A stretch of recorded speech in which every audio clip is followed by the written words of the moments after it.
Milestone presenting Vira, truly independent AI homes. 0% no other charges. போரூருக்கே இது புதுசு. at Kattupakkam Porur. நீங்க முக்குல் ரோத்துக்கு மாதிரி வக்கீல போட்டீங்கன்னா அப்போ உங்ககிட்ட எவ்வளவு வசதி இருக்குன்னு பாருங்க. முக்குல் ரோக்கத்தியா இருக்கட்டும், அபிஷேக் மனு சிங்வி எல்லாம் குறைஞ்சு 15 25 லட்சம் வாங்குவாங்க பர் அப்பியரன்ஸ். டாஸ்மால் நடக்கிற ஊழல் வெளில வந்துருச்சு, மணி லாண்டரிங் வெளில வந்துருச்சு. அதனால தான் பாருங்க விடாம பலத்தடி டாஸ்மாக் விவரத்தில் மெட்ராஸ் ஹைகோர்ட் ஆர்டரு, இங்கே செந்தில் பாலாஜிக்கு நடக்கிறது. இதில் பார்த்தீங்கன்னா இப்போ இந்த கிளியரன்ஸ் வந்த பிறகு அமலாக்கத்துறை பெரிய புள்ளிகளை இது பண்ண போகிறாங்கன்னு நான் கேள்விப்படுறேன். டெல்லியில் சுப்ரீம் கோர்ட்டில் போய் இந்த மேட்டருக்கு போனாங்க. அங்கே என்ன ஆச்சு, சரி இது மேலே சுப்ரீம் கோர்ட் நம்ம மேலே ஏதாவது போட்டுருமோ, பெரிய குட்டிச்சுன்னா அதில் அப்புறம் நீங்கள் தப்பவே முடியாது. அதாவது பாருங்க, ஊழல் செய்தவர்கள் பயப்படுகிறார்கள், ஊழல் செய்கிறவர்கள் மாட்டிக்க போறவங்க பயப்படுறாங்க. அந்த மாட்டிக்கிற நேரம் வந்துருச்சு. திமுக இளைஞர்கள் என்ன ஃபீல் பண்றாங்க, இவங்கள சீனியர் நம்மளுக்கு எவ்வளவு ஊழல் செஞ்சு நம்ம பார்ட்டிக்கே இயக்கத்துக்கே கட்டப்பேர் கொடுத்துட்டாங்களே, இவங்களை முதல்ல இது பண்ணுங்க, எங்களுக்கு முன்னாடி வாங்க கொண்டு வாங்க. இதுல என்ன செய்ய போறாங்கன்னு புரியல. நம்ம முதல்வருக்கும் துணை முதல்வரும் யோசிக்கிறாங்க, என்ன செஞ்சா நம்ம டிஎம்கே இதுல வெடி வர முடியும்.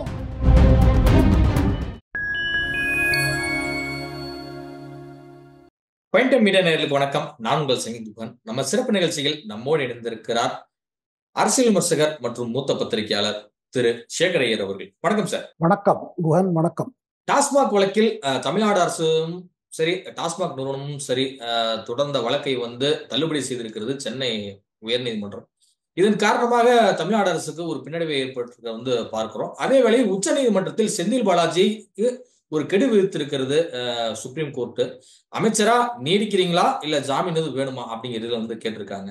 என்ன செய்ய போகிறார் செந்தில் பாலாஜி? அவர் பதவி விடுமுடி ஆயிடும், பெயில் வேண்டான்னு சொல்ல மாட்டாரு. ரெண்டு முடிவும் ஒரே முடிவு தான். ஏன்னா நீங்க எனக்கு அமைச்சர் பதவி வேண்டாம்னா பெயில்ல வந்துருவீங்க,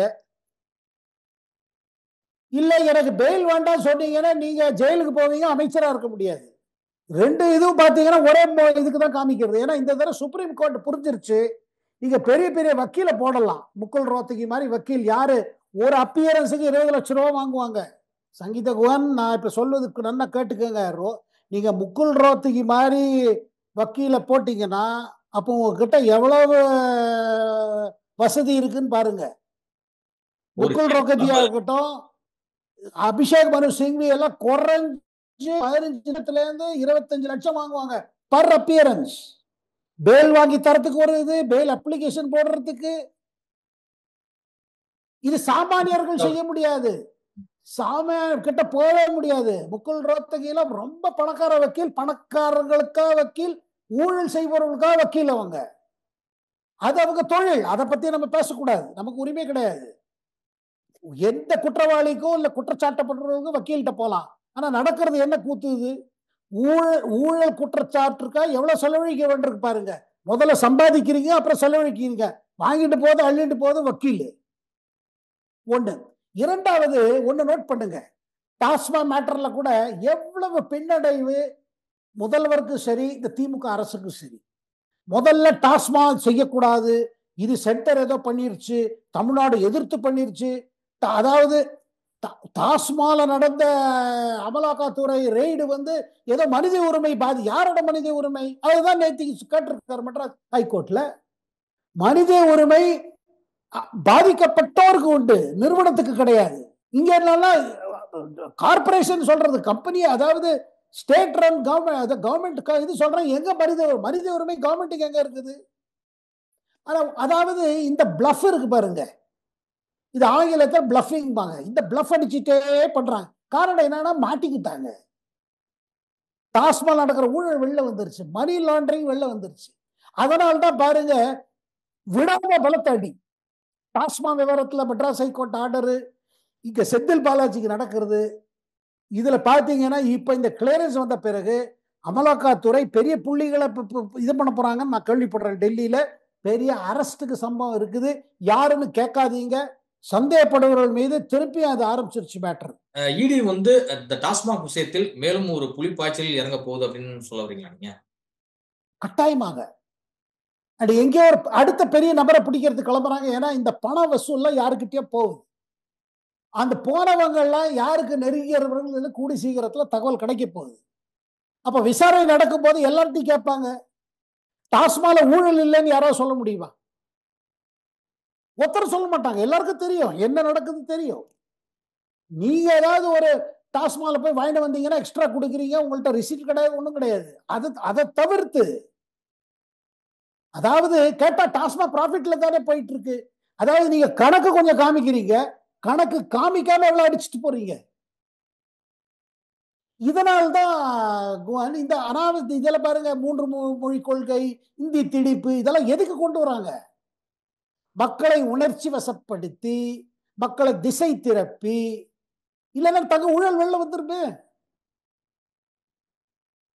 அதாவது பாருங்க, ஊழல் இருப்பது எல்லாருக்கும் தெரியும். அதுல முதல்ல முயற்சி பண்ணாங்க, மദ്രാஸ் ஹைகோர்ட்டில் இருந்து சென்னை உயர் நீதிமன்றத்தில் வேற எங்கேயா கொண்டு போங்கன்னு ஆரம்பிச்சாங்க. அப்ப ஆரம்பிச்ச போதே பாத்தீங்கன்னா டென்ஷன் ஆரம்பிச்சிருச்சு. கோர்ட் சொன்னாங்க, இது என்னது புதுசா கொண்டுறீங்கன்னு. இப்ப எங்க மேல அவநம்பிக்கையா?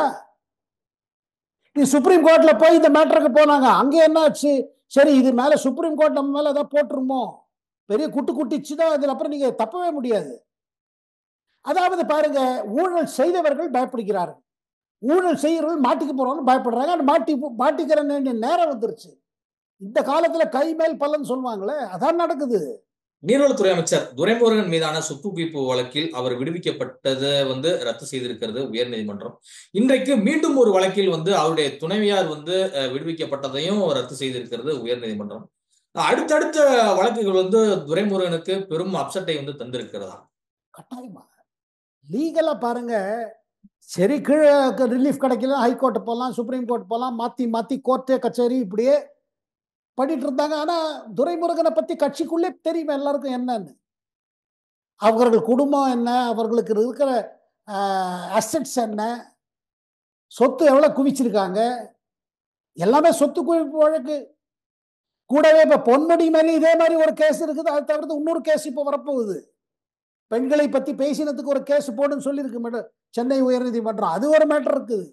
ஆனா இதுல ஒரு விஷயம் என்னன்னா, இது எல்லாரும் சீனியர் மினிஸ்டர்ஸ், இவங்களுக்கு பயங்கர கண்ட்ரோல் இருந்தது பார்ட்டியில.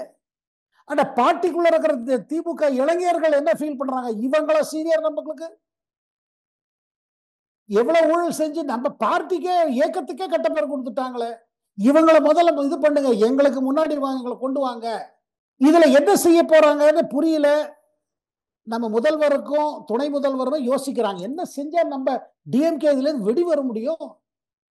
இவங்களை விட்டு கொடுக்க முடியாது, பிடிச்சிக்கவும் முடியாது. அவங்கள பிடிச்சிங்கன்னா உங்களை சீட்டு எடுத்துருவாங்க, விட்டீங்கன்னா உங்களை காட்டி கொடுத்துருவாங்க. இந்த மாதிரி ஒரு டிஎம்கேக்கு ரொம்ப சங்கடமான நிலைமை, ஒரு சோதனையான பாருங்க. பாருங்க, அரசியல ஒரு மாதிரி மேட்டர் பண்ணலாம், ஆனா லீகலா பாருங்க, இதுல ஆதாரத்தை இல்லாம எப்படிங்க அமலாத்துறை உங்க வீட்டுக்கு வர முடியும்? உங்கள்ட்ட என்ன கோர்ட்டு கச்சேரி வக்கீல், நான் இப்ப சொன்ன மாதிரி எவ்வளவு பணக்கார வக்கீல் உங்களுக்கு இருக்காங்க வாதாடுறதுக்கு. உங்க மேல யாருமே ஒண்ணும் பண்ண முடியாது பண்ணி வச்சிருக்கீங்க. அப்படி மாட்டிக்கிறீங்கன்னா நீங்க செய்திருக்கிறது எவ்வளவு பெரிய விஷயம் பாருங்க. பொன்முடி அவர்களை பதவி நீக்கம் செய்யக்கூடிய வழக்கில் தமிழ்நாடு அரசுக்கு நோட்டீஸ் விடுத்திருக்கிறது சென்னை உயர்நீதிமன்றம். சோ இந்த வழக்கை நம்ம பார்க்கும்போது அவரும் கிட்டத்தட்ட ராஜினாமா செஞ்சுதான் ஆகணும் அப்படிங்கிற ஒரு சுச்சுவேஷன் தள்ளப்பட்டிருக்கிறார். பாருங்க, நேற்றுக்கு கோர்ட்ல விவாதத்தை பார்த்தீங்கன்னா என்ன சொல்றாரு பொன்முடி தரப்புல இருந்து, இந்த வீடியோ வந்த வீடியோ முழுமையான வீடியோ இல்லை, இது நான் சொன்னது முழுக்கும் வரல, இதை வீடியோவை எடுத்து விட்டவங்க ஏதோ ஒரு நோக்கத்தோட செஞ்சிருக்காங்க. ஆனா ஒண்ணுங்க, இதெல்லாம் உண்மையா இருந்துச்சுன்னா நம்ம கனிமொழி போல ஒரு மெம்பர் ஆஃப் பார்லிமெண்ட் இது எதுக்கு அப்செக்ட் பண்ணாங்க? அவங்களுக்கே ஒரு கசப்பு ஏற்படுறதுக்குள்ள அளவுக்கு பொன்முடி பேசியிருக்கிறாருன்னா இது மேல நடவடிக்கை எடுக்காம எப்படி இருக்க முடியும்? சரி, அதை மாட்டின்ற பிறகு ஒரு வருத்தத்தை தெரிவிச்சாரு. அப்ப நீங்க செய்யறதை செஞ்சுட்டு வருத்தத்தை தெரிவிச்சா ஓகேவா? ஆச்சா, மேட்டர் ஓவரா? அப்புறம் சுப்ரீம் கோர்ட்லயே இந்த மாதிரி ஒரு இதுதானே இருக்குது, இந்த மாதிரி கேஸ் எல்லாம் விடக்கூடாதுங்க. ஒரு சாமானியர் இந்த மாதிரி பேசினா விடுவீங்களா? ஒண்ணுங்க, எந்தெந்த கேஸ் எல்லாம் பாத்தீங்கன்னா இந்த தலைவர்கள் எல்லாம் என்ன இஷ்டத்துக்கு பேசுது, இஷ்டத்துக்கு இது பண்றது, கையில பவர் இருக்குது, என்னெல்லாமோ பண்ணியிருக்காங்க. இவங்க இவங்க இப்ப மாட்டின்னு இருக்கிற கேஸோட பல கேசஸ் இருக்கு, பல மேட்டர் இருக்கு. எங்க பாத்தீங்கன்னா இவங்க பவர் காமிச்சிருக்காங்க. இதெல்லாம் ஒன்னொன்னா வெளியில வரும். பாதிக்கப்பட்டவர்களுக்கு தைரியம் வர ஆரம்பிக்கும். இவங்க ஆட்சியில் இல்லைன்னா இன்னும் தைரியம் வரும் முன் வந்து சொல்வதற்கு. அண்ட் சிஎம் நினைச்சாரு வச்சுக்கோங்க, இவங்களை வச்சு நம்ம மாநாடு போறதை விட இவங்களை கழட்டி விடு, நம்ம கட்சி முன்னாடி போனோம்னு நினைப்பாரு. அது நடக்க போகுது. நினைக்கிறீங்களா நீங்க? எவ்வளவு பாருங்க, அசெட்டா இருக்கிறது ஒண்ணுங்க, இப்ப லயபிலிட்டி ஆகி பேக்கேஜ் ஆயிடுச்சு. ஒரு விஷயங்க லயபிலிட்டி சொல்லுவாங்க, அதாவது என்னன்னா நமக்கு அதனால பாரம். இன்னொரு பக்கம் அசெட், இதனால கட்சிக்கு ஒரு பெரிய ஸ்ட்ரெங்க், அது ஒரு பக்கம். இப்ப அசெட் இல்ல லயபிலிட்டி இல்ல பேக்கேஜ் சுமை ஆயிடுச்சு. இவங்களுக்கு எவ்வளவுக்கு எவ்வளவு நீங்க இவங்களுக்கு டிஃபெண்ட் பண்றீங்களோ கட்சிக்கு சுமை. ஆனா நீங்க அவங்களை டிஃபெண்ட் பண்ணீங்கன்னா மக்கள் என்ன நினைப்பாங்க, எல்லாரும் ஒன்னா இருக்காங்க இந்த அடிக்கிற நடக்கிற லூட்டு இதுல. இதுவரை உங்க பல்வேறு கருத்துக்களோட நன்றி சார். நன்றி, வணக்கம்.